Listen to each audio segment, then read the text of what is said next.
We caught AIPAC hiding money they're giving to U.S. politicians in dozens of ongoing races across the country.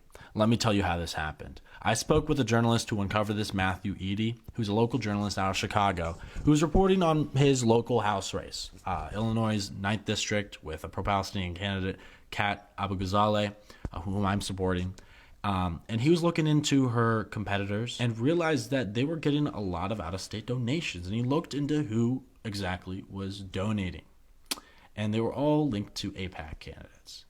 And he uncovered an email sent by AIPAC to donors to their donor list, urging them to donate to this candidate because she was pro-Israel. But when you click the link to donate, it takes you to this secret web page that's not accessible by our browser through normal means, called the Pro-Israel Network, where donors are supposed to send their money through their portal to pro-Israel candidates.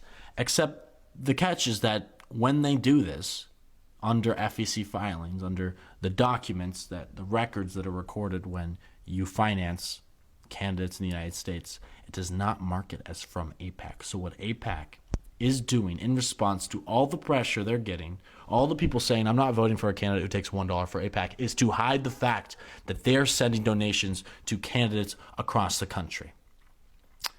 Matthew uncovered at least a dozen candidate pages on this Pro-Israel Network site that uses a legal loophole to do this, but it's clearly a skirting of the rules. So people don't know that candidates they're voting for are being paid by a foreign lobby. They're being paid to be Israel first, to be loyal to the Zionist project and not to their constituents, not to the American people whom they are supposed to, on paper, be representing. What this means is that tracking the pro-Israel money, the Zionist money in our country, is going to be a whole lot harder from here on out because they are hiding the money. They're doing secret donations to trick you, the voter, into believing that you're voting for someone who's not corrupt, who's not a evil genocide supporter, who will actually care about you, but in reality, they never did in the first place. I interviewed Matthew Eady, and we did a deep dive on how this all played out, how this was uncovered, and you can find it on my Substack using the link in my bio. I urge you to go watch it. You can also find it on YouTube. Thank you, and free Palestine.